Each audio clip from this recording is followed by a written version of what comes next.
Good afternoon, and welcome to the session, The Global Promise of the U.S. Climate Agenda.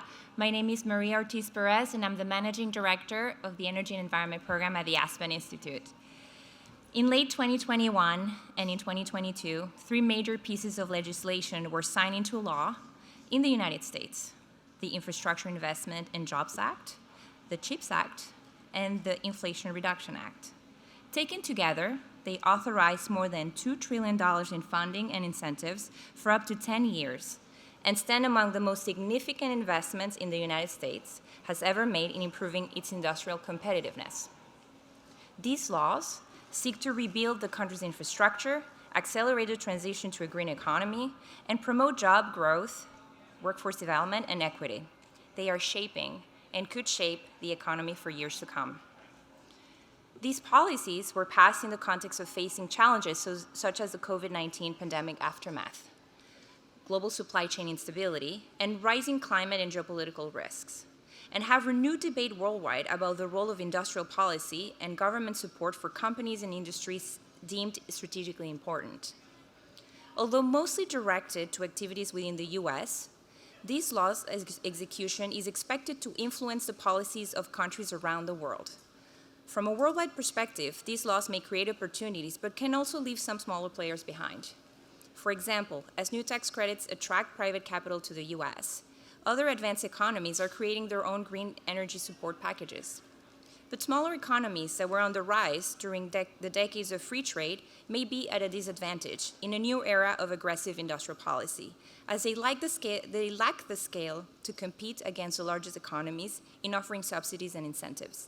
In this context, these economies will look more towards strategic trade partners to benefit from their industrial policies and compete in the new world economy order and to advance towards their own green economy and resilience ambitions. We are so excited to hear our panelists' insights into these important topics. Thank you. Okay, well, thank you for joining us. We are so excited to have this discussion. My name is Justina Gallegos, and I'm the Deputy Science and Technology Advisor at the White House. And since the president's first days in office, we know that the U.S. rejoined the Paris Climate Agreement and committed to create a net zero economy by 2050. The following year, the president passed the Inflation Reduction Act, which we know is the largest climate investment in history. And that, together with a bipartisan infrastructure law, these two bills set the U.S. on a path to achieve our ambitious 1.5 degree and other climate commitments. The emissions benefits are clear, but also at the outset of these two big bills, particularly the IRA, we posited that these massive U.S. investments will drive down the price of green technologies for the benefit of the entire globe. The Rodian Group, for example, found that for every 1 ton of IRA emissions reductions that happen in the U.S., that could equal up to 2.9 tons of emissions reductions globally. So today, we had the exciting opportunity to hear from a range of experts to dive a bit deeper on the IRA's potential to impact global decarbonization. First, we'll start off with my colleague, Christina Costa, who is the Deputy Assistant to the President for Clean Energy Innovation and Implementation at the White House, and she is leading the IRA execution across the federal government. So Christina, why don't we start off with your reflections on the IRA and how it's advancing our global climate targets? Thanks so much, Justina, and thanks everyone for being here for this exciting conversation. You know, we are, it's hard to believe, actually only 18 months into implementation of the Inflation Reduction Act. And we have seen just an incredible response from the private sector in the United States, but also from allies and partners around the world.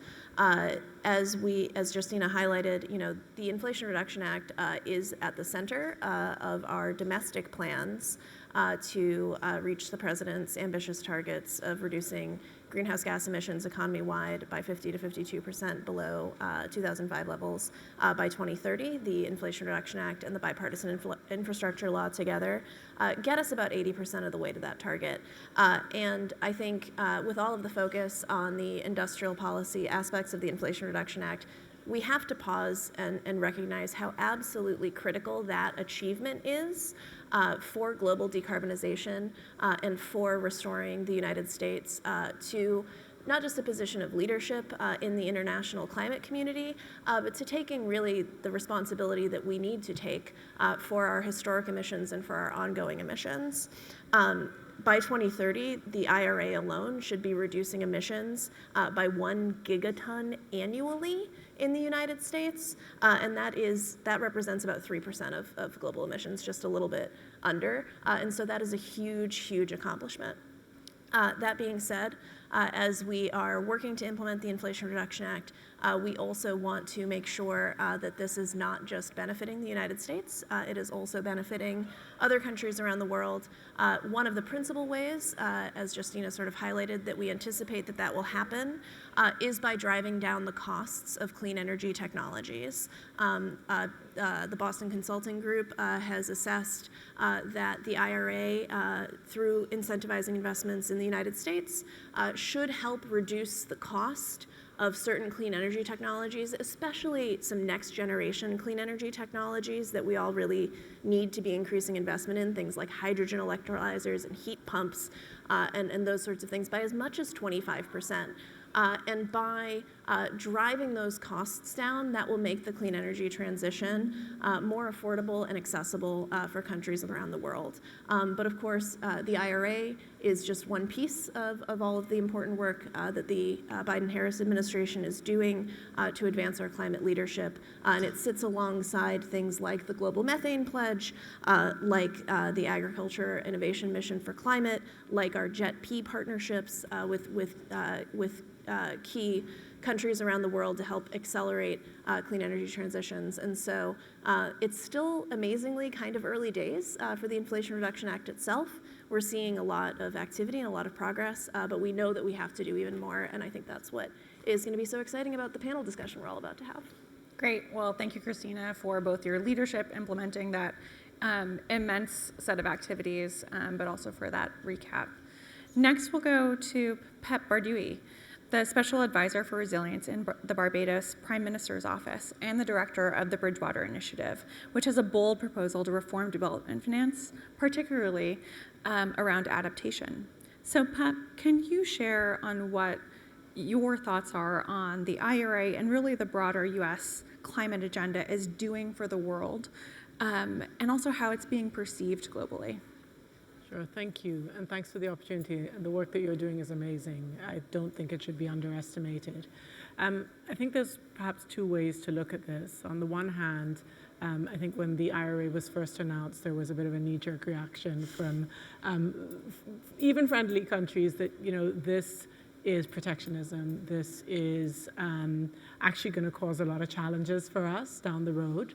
I think the good news is that almost in response to that, there was a race to put into place your own stimulus package, be it in Japan, be that in the EU, be that elsewhere.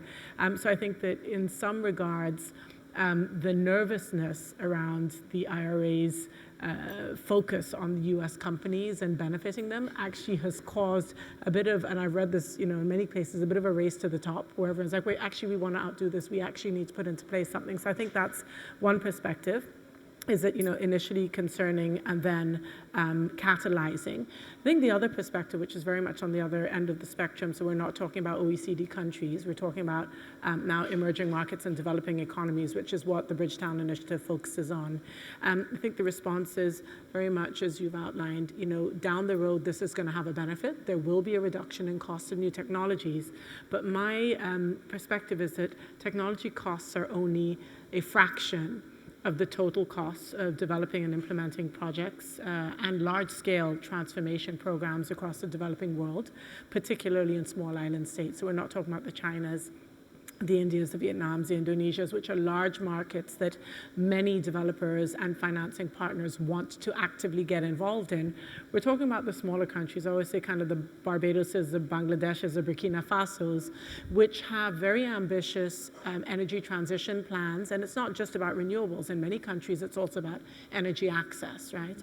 It's about access to energy, to electricity, to modern cooking fuels, to clean energy in populations that currently don't have any, of those solutions. So I think that the question then is, how do we make the Inflation Reduction Act and the other policies that are being put in place, particularly in the EU, not just about technology, but about transition, where technology is a piece of the value chain, and then there are a whole bunch of other things that need to take place. It could be enabling environment conditions, legal and regulatory environment. It could be the need in parts of the world where, let's say, 40, 50% of the population in African country X does not have a connection to the electricity grid. It's about extending grid lines or developing mini-grid systems.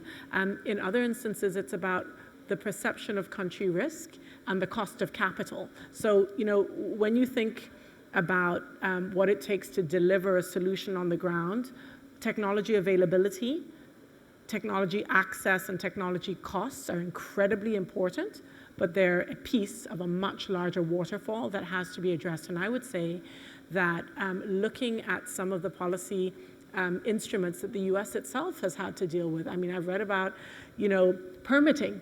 You can have, we don't want to get you into any trouble. You have the IRA, but can you deploy that money if it takes 4 and 5 years to get a permit to develop a wind farm? What can be learned about the need to push large amounts of capital into the US market, into companies, into communities, and how can you streamline those processes and see what can be garnered from those in developing countries to aid the transition again, and not just the technology?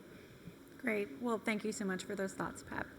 Next, we'll turn to Dr. Zainab Usman, Senior Fellow and Director of the Africa Program at the Carnegie Endowment in Washington, D.C. Zainab, can you also comment on what the U.S. climate agenda is doing for the world, as well as the global perceptions of U.S. action? Sure. Hello, everyone. Thank you very much for inviting me. This is a very, very important discussion. The US being the world's largest market economy, so any action taken domestically tends to have ripple effects for the rest of the world, certainly for Africa, but also Asia, etc. As was already mentioned, the IRA is one of 3 climate-related legislations passed within the last 2 years or so. And these are domestic legislations that aim to make the US competitive in the industries of the future, green industries. But also I think there's a strong national security imperative, which is that of reducing reliance on supplies of clean tech hardware from competitors and adversaries. Together, these legislations have sent a very clear and strong signal to the rest of the world that the US is taking bold steps. At the same time, the very domestic nature of these legislations has led to perceptions, rightly or wrongly, around the world that the US is taking a very, to put it very simply, America first approach to climate action, to building these green industries of the future. This is totally understandable, but these are the perceptions around the world.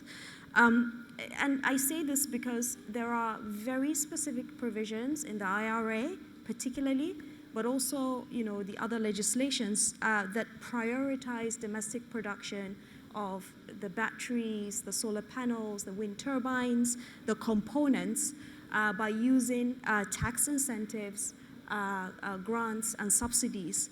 And these then maybe directly or in some cases inadvertently discourage imports and trade relations with respect to these components with other parts of the world. So these parts of the world, whether it's Africa, whether it's parts of Asia, whether it's even parts of Europe, feel excluded from this clean energy and green industry that is being built domestically in the US. So this really is the main crux of the issue, that there is an industrial policy approach that is being taken. It has its merits, but there are also fears that other parts of the world feel. And at the end of the day, the US is the world's largest market economy, so there are definitely consequences for the rest of the world. And I'll stop there for now. Thanks so much, Zainab. Next, we'll turn to Dr. Shayak Sengupta, a fellow at Observer Research Foundation America, where he leads research on energy, climate, and sustainability, particularly ORF's US-India Energy Monitor. Shayak, same question to you. Can you share your thoughts on what the US climate agenda is doing for the world, but also how that's being perceived globally? Thank you, everyone, for the invitation. This has been a great event so far. So for those of you not familiar with my organization, I lead the Climate and Energy Program at ORF America. We're a Washington-based think tank that focuses on the United States, India, and their partners. And we're also the US affiliate of one of India's largest think tanks, ORF, headquartered in New Delhi. So I think building off what others have said, unfortunately, the perception of the IRA, especially in India, has been negative. But I do think there are opportunities and there are silver linings to correct those perceptions. But we're at a crucial time as the law is being implemented. We need to take advantage of those opportunities for further cooperation to make sure that the cost reductions that we're likely to see from this law actually get to different parts of the world. So I would say, there's the negative perception, I think, especially in India, which isn't new to clean energy industrial policy, is a bit of people and my counterparts there think it's a bit of an about face, only because previously the United States has taken India to task for offering subsidies for its own clean energy sectors. So for the U.S. to do this over a short period of time and to do it in such large amounts has rubbed shoulders the wrong way. That being said, I do think what I tell my Indian counterparts, the reality of it is that, of course, yes, the IRA, especially for technologies that aren't to market and we don't have readily available decarbonization, is going to be an important stimulus to reduce costs. And that being said, outspending the United States government is going to be very hard or likely impossible. So it is a law here that's kind of meant to stay, and we need to kind of work around it and find workable solutions.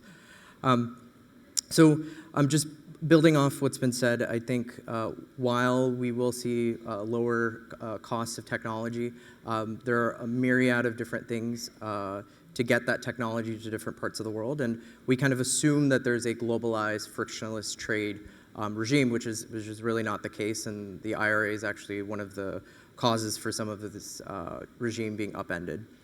And so largely, and I think if we don't manage the large implementation, we're going to again see trade barriers and further fragmentation, which will ultimately slow decarbonization. But bringing it back to the kind of bilateral U.S.-India relationship, I think another thing that's been hanging over kind of how India perceives this has been the United States, rightly or wrongly, has been done an inadequate job of not only providing finance, but really infrastructure investment and energy transition financing for many parts of the world. And I do think that there's a strategic argument for this because China has actually done this and been part of its infrastructure investment plans. Again, rightly or wrongly, there are limitations to how the Chinese have approached this. But again, there's this perception that China has been able to do this. Why isn't the U.S. Doing the same? But I do think there's optimism, especially within the U.S.-India bilateral relationship, because other parts and other strategic interests, especially vis-a-vis China, drive a lot of the convergence and agreement, especially when it comes to clean energy. Thank you so much, Shaikh. Let's turn to Zainab.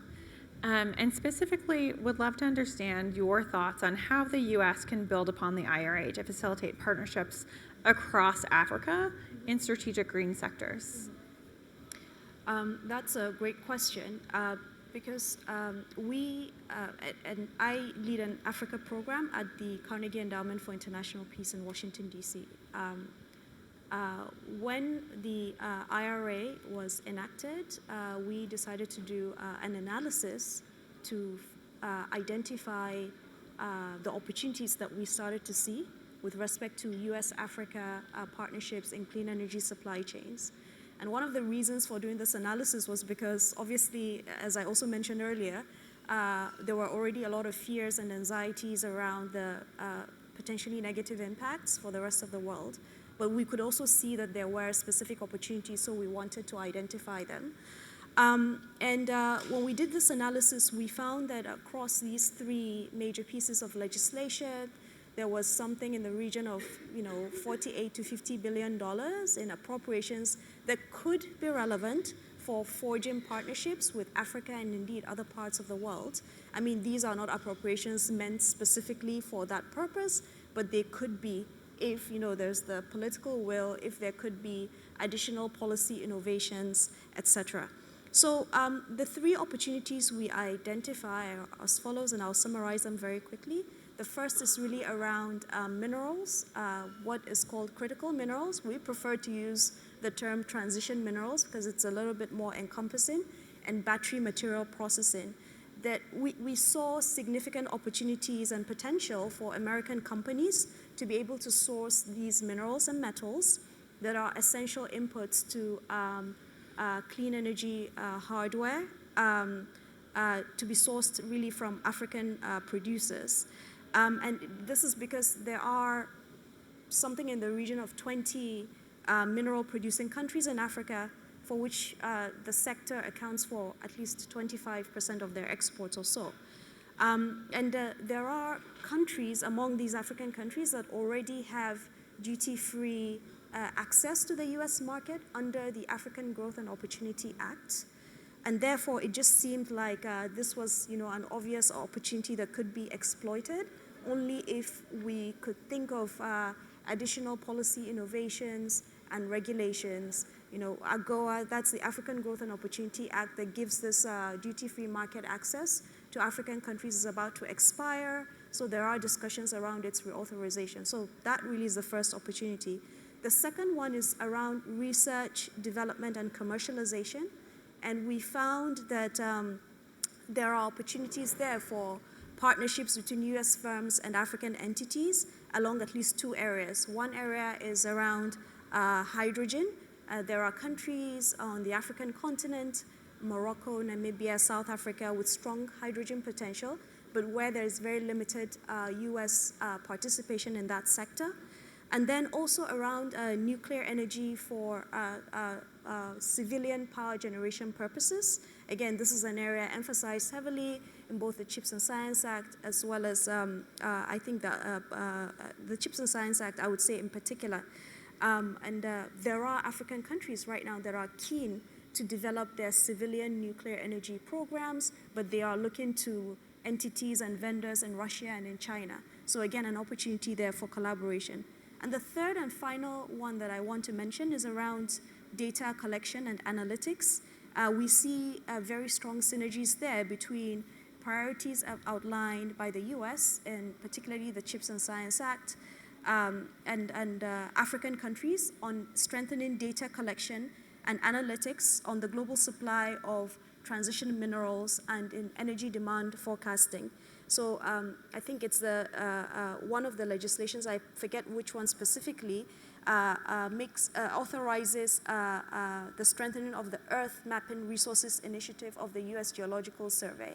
And this is an area where also African countries need help because a lot of countries have not really conducted recent geological surveys. A lot of their surveys and mapping, when you look at the actual documents, they're actually still in Cyrillic, which is Russian script, because it was done during the time of the Soviet Union. So it's another area where you could immediately see opportunities there for partnership.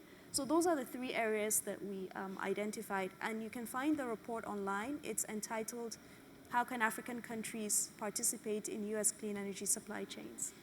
It's a great report. Thank you, Zainab. Let's turn to PEP. Can you share how the US can support smaller countries through the IRA, including particularly small island developing states, really around resilience and sustainability? Thank you for that question. I think that we tend to focus on the energy piece of sustainability, perhaps to the exclusion of a discussion around what it takes to become truly resilient. Barbados is a small island developing state, about 300,000 people, just off the chain of islands in the Eastern Caribbean. I'm from Dominica, which is 70,000 people, was hit by a Category 5 hurricane in 2017 and lost 200+% of GDP overnight. So the impact of climate change and the need for us to discuss, I would say, resilience more broadly is absolutely critical.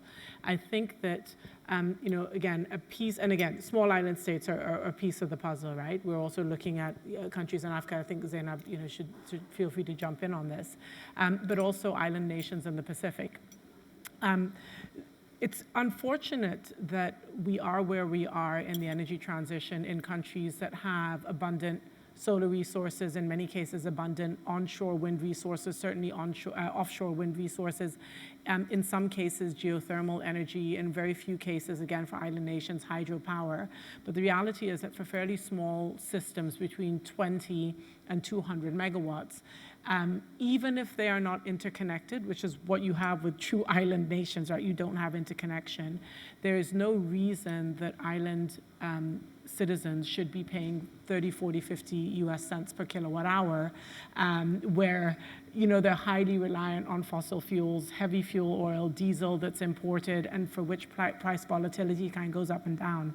So when we talk about the energy transition, I think a large piece of our focus is on greenhouse gases, but I would say that if you think about the resilience of an island nation, economic resilience is critical. It's critical, A, because these countries are expensive anyway, right? It's difficult and expensive to import goods and services, so already you have economies that are not really competitive. It's difficult to compete because you have small populations, and therefore the cost of manufacturing for an island nation in the Eastern Caribbean to compete with a Colombia or a Brazil, very challenging. So in many instances, you have economies that are reliant on tourism. And as we've seen with COVID, it's very easy to get a whack upside the head and go from 30, 40% debt to GDP to 150% debt to GDP over a space of a month, right? Because you lose all your tourism revenue. So I think when we think about resilience and sustainability, in the context of island nations, most countries' emissions are very low. That does not stop these countries from saying, listen, we have a 50, 70, 80, 100% energy transition, green energy target by 2030, but how do you achieve that? So I think that's one piece. But the other piece is how do you build true resilience? And for me, the way I define resilience is we have social resilience. You're only as resilient as your most vulnerable person in a country. So if you were living on $2 or $3 or $5 a day before you were hit by Hurricane Maria, I can assure you that your life is absolute hell after that. So I think, when we discuss resilience, we really have to look at the social dimension to begin with. Is there a functioning welfare system? How is the country with a limited government providing services to people who are disabled, people who are otherwise marginalized? So how do you build that social resilience? How do you make sure that housing structures are, built to standard, right? So it's very, very basic stuff. And then we talk about broader economic resilience. How do you ensure that you don't have an economy that is entirely dependent on one or two things, right? Monocrop economies. First it was banana or sugarcane, then it was bananas, now it's tourism. It doesn't matter. Each of those sectors get obliterated whenever there's a crisis.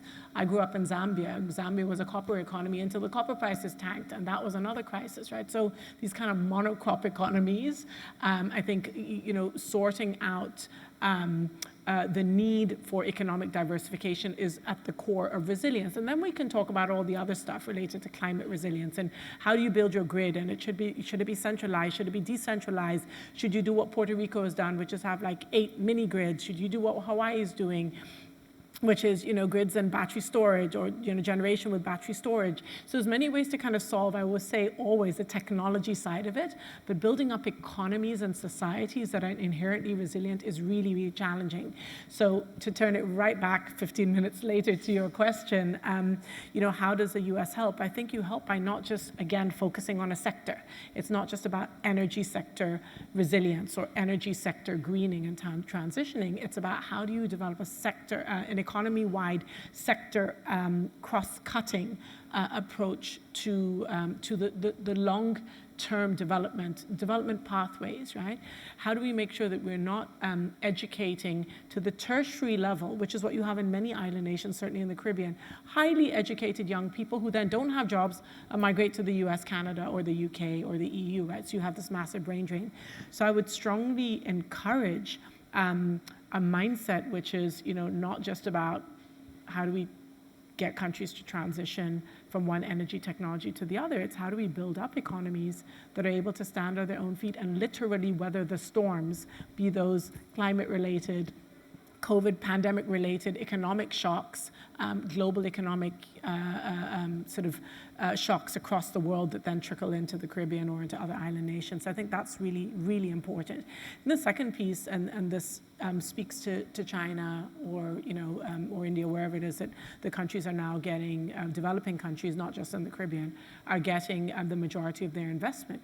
It is to truly understand the nature of investment the countries need, and this is where I'm going to put on my Bridgetown Initiative hat. to develop resilience, if you look at a government's budget, and especially if you look historically at the amount of money that has been spent on sea defenses, on reconstruction after a Category 5 hurricane or a tropical storm, or 1 or 2 or 3 of them in a row, government budgets are being spent again and again on these kind of acute events, and in some cases slow-moving, slow onset events. Right? Every year there's a Category 1 storm, and you don't have the ability then to invest in all the other stuff that you have to deal with: energy systems, housing, agriculture, economic diversification. So sorry, I realize I have taken a lot of time, but I think this is a complex topic, and it speaks to the need for the US policy to address long-term sustainable development pathways, including by looking at the reform of global financial institutions. Countries need more, cheaper, longer-term financing to address climate resilience. And countries need access to catalytic capital that brings in the private sector, particularly in small economies where the private sector is not interested. It is not there, homegrown, or it's not interested from an international perspective. So how do you bring truly catalytic capital, blended finance, risk mitigation instruments to unlock whatever interest there is in the private sector and kind of bring that to the table? I'll pause there, but have lots of more thoughts on the topic. Thank you so much, Pep. That was really robust. And I think it's a great segue to my next question for Shayak. When we think particularly over the medium to long term, what strategies do you think that the US should be crafting in addition to ensure that the US shapes international markets in a way that fosters innovation and shared benefits globally? Yeah, I think on a very high level, before we get into actual modalities and bilateral partnerships, I think the United States needs to align its international climate strategy with its domestic strategy. And what would that entail? It would entail bolstering commercial diplomacy to facilitate joint ventures, so the private sector can take a lot of that, but it will require, we have a foreign commercial service that does a lot of this, but it needs to be amped up. Engaging in bilateral research and development partnerships, as Zainab has said. The US and India have been doing this for almost 20 years. I've yet to see something that's come out of it in terms of commercialized technology. So, what's going on there, and how do we energize that, make it a little bit more vibrant? And then lastly, and this was echoed at the beginning of the session, was reaching trade and investment agreements with target countries for specific technologies that the IRA is looking to commercialize and make cheaper. And I think, when we look at how the United States has done this so far, there are initiatives, especially when it comes to the foreign policy piece of it, where the US is going to around the world and offering infrastructure investments, mainly to the Indo-Pacific Economic Framework, as well as the Partnership for Global Infrastructure Investment. And those two are multilateral initiatives that the United States leads to not only harmonize standards, but also funnel investment in different parts of the world. But what I see in the missing link is, we have these strategies, and the foreign policy parts of our government are working, forward on that, but there's a missing link with the IRA, and how does that really affect domestic investments? And I do think there's a win-win argument to be made. It doesn't need to be that investments in the United States are at the expense of other countries, and vice versa. And I think specifically, I think the United States-India partnership is one really good example and test case for some of this actually playing out. India is one of those unique countries where it's really large, so the scale of investment needed versus many other developing countries, is orders of magnitude higher. But some of the on-the-ground challenges and very kind of grassroots level policy challenges are very similar to what we see in other parts of the world. And so I think the U.S.-India partnership provides some not only opportunities for the United States to actually invest and take some of these things, but there are also lessons from India that can be shared with like-minded and third partner countries. And to kind of bring it back home to something more tangible, I think solar manufacturing is a very good example of this. So China dominates almost every single step of the solar manufacturing supply chain. And both India and the United States have had incentives in place with the IRA, as well as India has had industrial policy to incentivize solar manufacturing. And so in face value, you would think, oh, there's tension now because the U.S. will be increasing investment, again, a much higher scale. But the United States Development Finance Corporation, which is a lesser-known foreign policy agency which makes investments in developing countries, they've invested $1.6 billion to increase India's solar manufacturing capacity. And in addition to that, Indian companies are already investing in the United States to take advantage of IRA tax credits. So in solar as well as other industries. So we're starting to see some of that play out, but I think for folks like me and my colleagues, what we need to do is we have a really good example of this kind of solely making itself clear. What are the lessons learned and what are some of the challenges, and how can we translate that to other partnerships, whether they be bilateral or multilateral? Thank you so much, and thank you for everyone for those really thoughtful comments. And as I think we started out the conversation, the IRA, we know, is really just getting underway, and I think a year and a half maybe into deployment. And so when we think about leveraging this incredible opportunity that we have in the IRA for everyone, and please jump in, what do we think the U.S. can really do even more broadly beyond a lot of the points that were raised, perhaps specifically around mitigation, to benefit global communities? So anyone, feel free to hop in. So I mean, I think there's a lot of things that are really insightful that have been raised on this panel. And as you say, Justina, we are 18 months into our Inflation Reduction Act journey. But I think that there are a lot of things that are that fly under the radar that will, within the law, as they get implemented, that will help address and provide some lessons learned on important issues that have been raised. So one challenge I think that particularly a lot of smaller island states and smaller economies will face, that we face in the United States as well, as you look at the energy transition, is the challenge of what to do with stranded assets, what to do with this legacy fossil fuel infrastructure that may not be serving or is not serving communities well, but where there's a major debt overhang, where you may be interested in trying to retire the asset earlier than its expected life. And so the Inflation Reduction Act actually has a new loan program at the Department of Energy. It is called the 1706 program. Super catchy, I know. But what that program intends to do is to help provide financing to repurpose legacy retired fossil fuel infrastructure to new economic uses. Those can be energy uses, they can be other uses as well.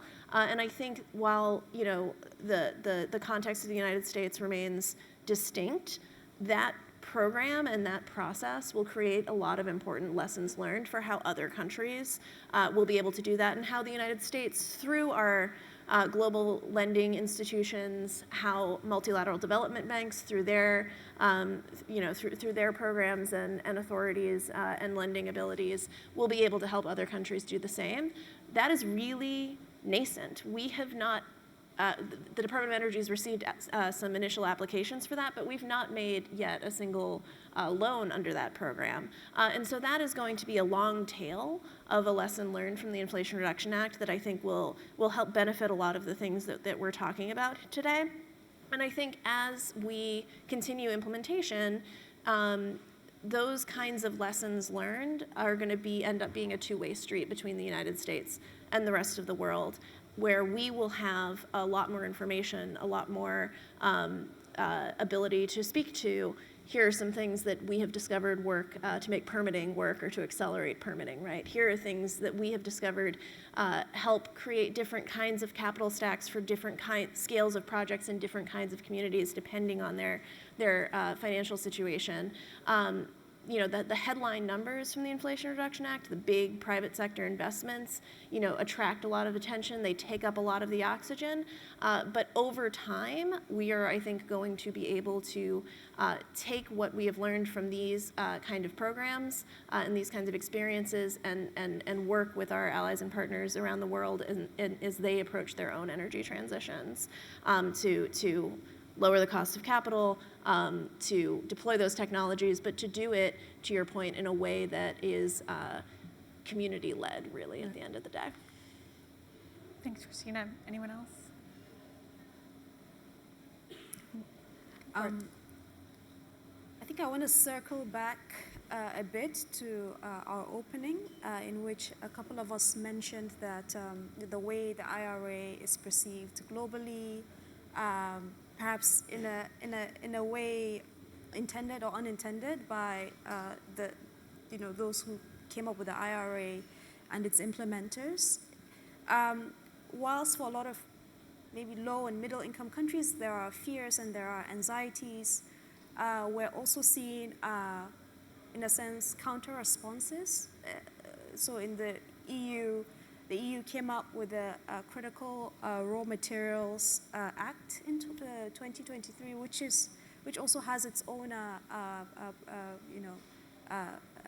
local content provisions, so to speak.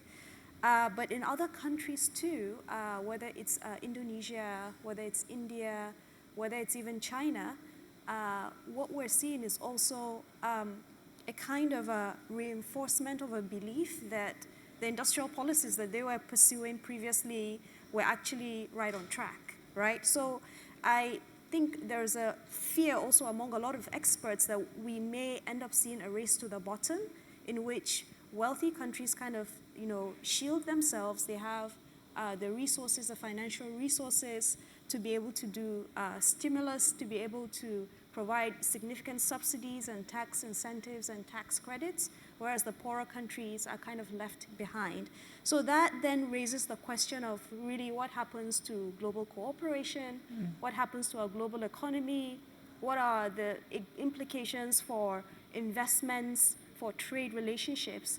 In fact, last year, the International Monetary Fund, in its World Economic Outlook, I think it was for April 2023, highlighted the fact that there is now a geo-economic fragmentation of the global economy. The global economy is splintering into blocks around North America and the US, around the European Union, and also around Asia Pacific, particularly around China. Of course, the vast majority of countries around the world are not in either of these three blocks. So then what happens to these countries? And then specifically around climate action, implications around three crucial areas, I would say. How do we unlock clean energy investments? Even before the passage of the IRA and the other climate-related legislations, there was already a trend in which clean energy investments were flowing to wealthy countries. According to the International Energy Agency, the African continent, which has, 17 to 20% of the world's population, only received around 3% of clean energy investments. So how do we ensure that investments are not only flowing to wealthy economies and wealthy countries? A second key question is, how do we ensure that the clean energy technologies and just green technologies that we need for a low carbon future, that there's actually a diffusion of these technologies? So when you look at where research, development, and innovation is happening around the world, the largest clusters, again, are really around those three blocks that I mentioned: Asia Pacific, China, Japan, and maybe Singapore; North America, particularly around the US; and then Europe, particularly the European Union, and in particular, Western Europe. What happens to the rest of the world where you need, climate-smart agriculture, where you need, weather-resistant infrastructure and things like that? How do we ensure that there's a diffusion of clean energy technologies? I think that is a second crucial question. The third and final question is, how do we ensure that there are global standards applicable to everyone, respected by most countries, that will prevent a destructive scramble for minerals and metals essential to the transition? Minerals and metals that are input, in particular, to clean energy technologies and to electric mobility technologies. So we're talking here about copper, cobalt, nickel, and lithium, the demand for which is going to increase, tenfold, 20-fold, 30-fold by 2040, by 2050. A lot of these minerals, yes, some of them are found in North America, in Australia, in parts of Europe, but the vast majority of them are found in low and middle income countries around the world, in Africa, where you have cobalt, you have lithium, you have copper, in parts of Southeast Asia. You think about Indonesia with nickel and bauxite. How do we ensure that this new scramble for minerals among competing blocks that don't seem to get along very well doesn't really result in the destruction of fragile ecosystems? I think those are key critical questions that we don't really have answers to, and where action will be very, very important. Thank you. Yep. I'd really like to pick up on your last point, Zainab, if I may. And I'd like to just add a different dimension to it, where I think the critical minerals piece, or transition minerals, or whatever we want to call them, is so key to the future of the energy transition, but also, and I'm going to be a little provocative here, we run the risk of a neo-colonial mindset where we go right back into these countries, extract, and where these minerals, where these resources could be the basis for long-term economic growth and sustainable development, real domestic value addition, the growth of an energy sector in a country which otherwise didn't necessarily have the base load needed to justify large investments, right? You were talking about investments not going to the African continent, in refining or in processing or in local domestic value addition.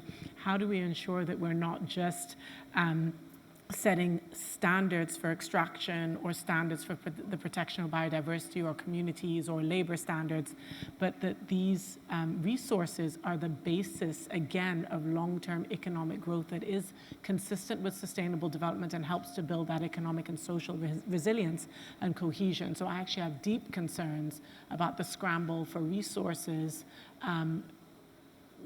tipping countries over, where they have the potential indeed to transform countries and really kind of get out of a cycle of poverty. So I would argue that we actually need to use this as a springboard for transition away, not just from fossil fuels, but towards sustainable economic development. And that's my biggest concern. Well, and I would say toward really strong governance structures in country, right?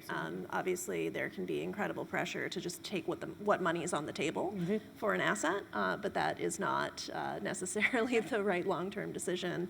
And the United States, in our both, as we're trying to build out these robust, resilient, clean energy supply chains, particularly in the critical minerals sector, I would say we're very concerned about ensuring high standards in that supply chain, about ensuring strong environmental protection, about ensuring strong labor standards.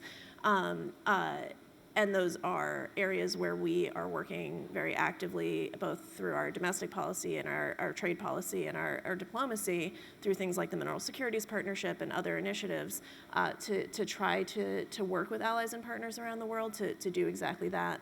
What I would say is it's really hard. It's really challenging because these are very much emerging sectors in many ways, and we don't have all of the tools right now that we need to do it as we might ideally want to.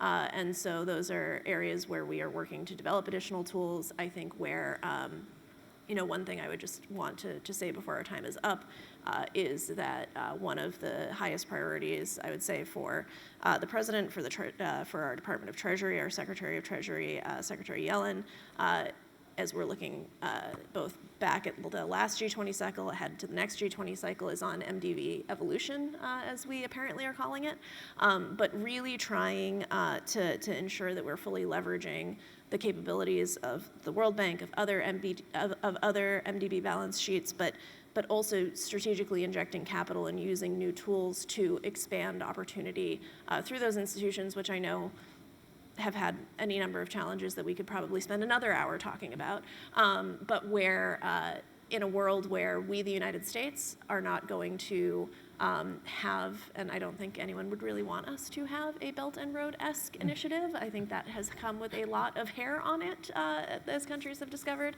How can we update and leverage and use the tools and the institutions of sort of the world of the rules-based international order in new ways that are more participatory, more responsive to the challenges that we have today, and that help, as we've been talking about, build a more equitable and truly resilient global economy.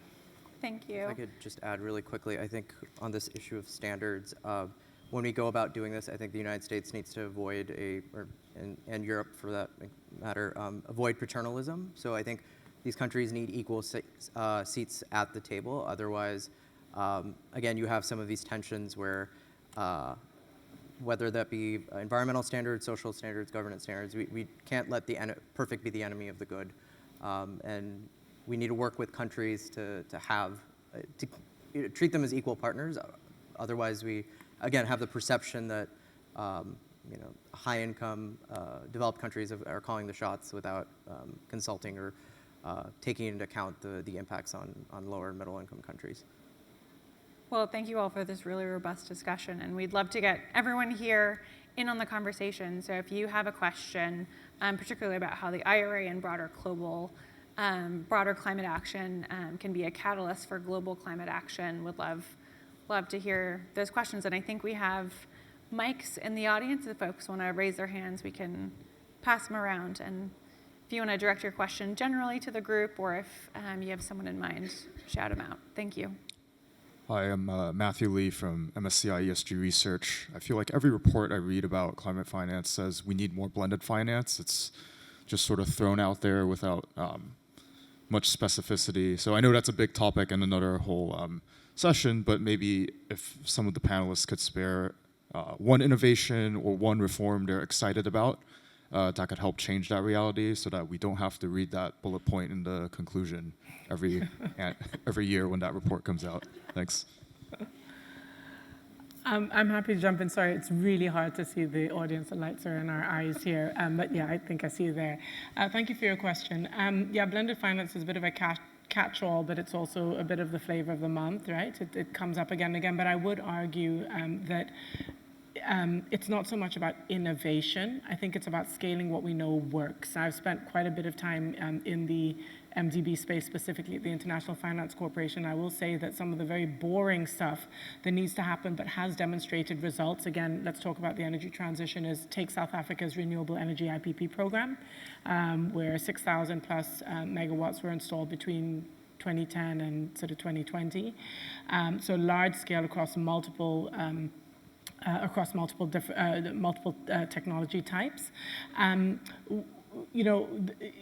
For me, it's about taking a model, typically a PPP model works, and identifying the points of pain along the value chain and where you can specifically de-risk. Is that in early stage project development? Is that in providing, information on resources? Is that in, providing a government guarantee in lieu of government guarantees, which are critical, right? A bilateral institution comes in and provides a guarantee. I think the instruments are well known, the formulas are well known, but I worry that we're constantly striving for innovation. What's a new innovative thing? What's a new thing we can launch? What's a new trust fund we can announce? What's a new, statement we can make or MOU we can sign at COP? That's the concern, right? And feel free to disagree. And in our scramble to look for the new, there's so many MOUs. It's too many. In our scramble for the new, right? And you talk about the perfect being the enemy of the good. We're eschewing things that we know work that just need to be repeated at scale, but no one wants to do that because we want to put a label, a statement, a country's name associated with something different. And that's why I think you keep seeing this terminology being thrown around, because A, it's a catch-all and you can kind of squeeze anything under the label of blended finance, but B, because everyone wants to keep talking about what they want to be doing that's new and innovative instead of just replicating. And it's not only replication, but I would say 80% is doing what we know works well and again, and 20% is tweaking it to figure out what didn't work last time and what needs to be adjusted. Personal perspective. Great. We not all agree with that, but that's fine. Thank you. Thank you for Gosh. Can you see it? No, not at all. Thank you. Hi. Just a note of gratitude for Aspen for putting this together. But just a question, what happens when we have a situation where we have an arsonist and firefighter, right? And that under the Biden administration, we've had the green light for the Mountain Valley gas pipeline. We've had the Willow project. We've had multiple offshore oil lease projects that have been greenlit as well in the Gulf. When we have all of these situations amidst the global context and this cross-learning, alleged cross-learning and cross-pollination, and $757 billion in subsidies to the fossil fuel industry in just 2022 and 2023 alone. Extractive, dirty energy. How do we reconcile these efforts through the IRA and through these conversations when really we're still having this arson occur before our eyes as ecological terrorism still happens? So just an open question for anyone. I can take that. I think Sure. For those of us who are very bullish on climate and want climate action in the United States, it's much more of a nuanced picture for those in developing countries where it's not fossil fuels or renewables, it's fossil fuels and renewables, because I think development is the imperative. So that might be an unpopular opinion, but I don't, framing it as that, I think I would slightly push back, only because even if you have the most, pro-renewable governments in foreign countries, there are still countries around the world who see some fossil fuels. What we can argue about the proportion of the mix as a development imperative to deliver energy access that keeps the lights on, and not just solar panels and smaller things, but large industry and things at scale.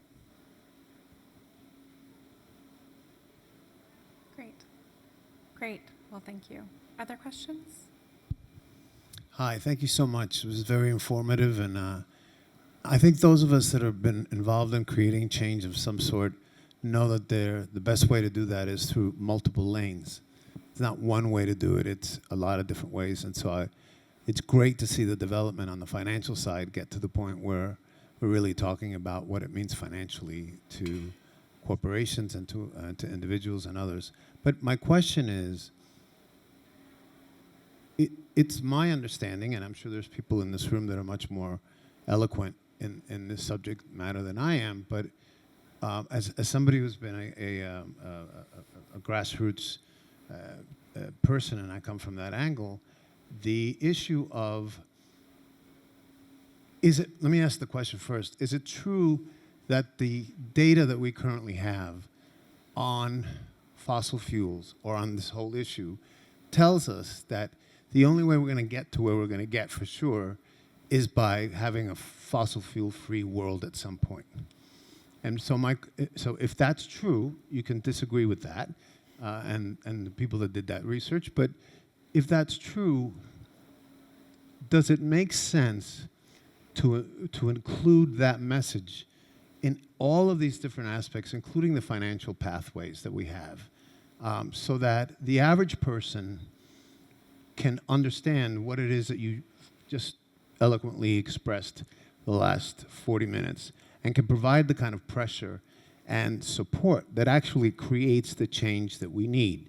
So the question is, does the fossil fuel-free world message play a role in the work that you're doing as well as the work that people are doing around mitigation and other things? I'm happy to take that, and then maybe we transition to our close, because I'm conscious that we're nearly out of time. So just taking a step back, Secretary Yellen, the Secretary of Treasury here in the US, has said that the net zero transition offers at least, and there are other larger estimates, at least a $3 trillion a year global opportunity in decarbonization economic opportunities every year through 2050, so with at least $3 trillion globally. And we know that the US can and shouldn't be the only player in that trajectory, and I think that speaks to a lot of the conversation today. But two, when we think about US decarbonization action, yes, the IRA and our other aggregated climate interventions are the largest in US history, but what are we trying to do exactly, to your question? Taking a huge step back, when we think about that net zero transition, particularly in the US, since about the time of the Civil War, we have been pulling hydrocarbons out of the ground and lighting them on fire, and that is our primary energy source. And we are searching for a new primary set of energy sources, and we, through these historic down payments, are building out 38 plus sectors here in the US and with the global partners to find and rapidly build those new primary energy sources. And that transition has been described as one of the largest economic transitions in human history, but also I think the New York Times had a great quote on this, that transition is like a live transplant on the heart of the patient while they are still alive. And so we are searching and building that new primary sources of energy in real time and are committed to our 2030, 35, and 50 commitments, and which is why we're so excited about the historic down payment that the IRS puts the US on a path to fulfill, but also how the US finding that new primary energy source can and should be a part of a larger global transition, and how our domestic investments can be really a pull forward for global rapid transition. And so with that, would love to turn to our panelists for a rapid, maybe 20-second final take that you want this group, noting a lot of topics that are really important, have been tabled here today, on what you want this group to take away. So maybe we'll start with Pep and then run through the line and bring to a close. You think I can do 20 seconds? No, I mean, I think that the key takeaway for me, and I'll continue to push this, is that let's not look at energy transition as the be-all and end-all. Let's look at this in the context of a longer-term agenda, a wider agenda, to transform our development pathways in a way that they're both sustainable and resilient to climate change and to everything else. So it's about de-siloizing, if that is a word, but using energy as a catalytic tool or a catalytic sector, but not focusing on it at the expense of every other part of the equation. Thanks, Pep. I would just say that the Inflation Reduction Act, the rest of the President's Investing in America agenda, as well as the other actions that we're taking, are how the United States is going to meet our obligations to the world, to reduce our own greenhouse gas emissions, to meet our moral obligation, to do that on the time and at the scale and speed necessary. It is early days for the Inflation Reduction Act itself, but we are confident that as we continue implementation, we will be able to take the lessons learned, the investments leveraged from the IRA, and use those to deepen our cooperation with our allies and partners around the world. Thank you, Christina, and for the live implementation that you are leading to establish all of these programs in real time. Shayak? Yeah, I think I would emphasize two things. One is that the Inflation Reduction Act is an opportunity, right? Not only for domestic constituents, but internationally as well. And I think we just have to be realistic and find practical workable solutions that engage our partners and allies to take advantage of this law. And it's not just doom and gloom, and it's as the negative perceptions of around the world have been. But that's going to take a lot of will and hard thinking. The second thing I would say is, the energy transition is a transition, which means that it's going to take, a lot of different pieces, and it's not just going to be all your eggs in one basket. And we have to, again, be practical and clear-eyed about what that means. Yes, for me, maybe 2 or 3 things very quickly. The first is there are definitely a lot of opportunities for the US to forge partnerships and collaborations with different parts of the world with respect to climate action. This would require, in some cases, policy innovations, but using existing tools and instruments. There are existing trade policy tools and instruments, development finance tools and instruments, etc. These should be utilized and leveraged effectively. I think the second thing is that whilst domestic industrial policies are important, they have their merits. We shouldn't forget that we all live in one world, and the climate challenge is a global challenge. No country, no entity, no individual can address this challenge alone. There are areas where we definitely need to work together. And finally, I think echoing Shayak's points, the energy transition, the transition to a low carbon future is going to look different for different parts of the world. So I think we just need a little bit more empathy and understanding in terms of where different parts of the world are coming from, what they would need, what their challenges are, and what their opportunities are. Thank you. Well, thank you so much all for joining this really important conversation on how we can further leverage deep U.S. climate action to pull forward global climate action. And let's give a round of applause to our experts.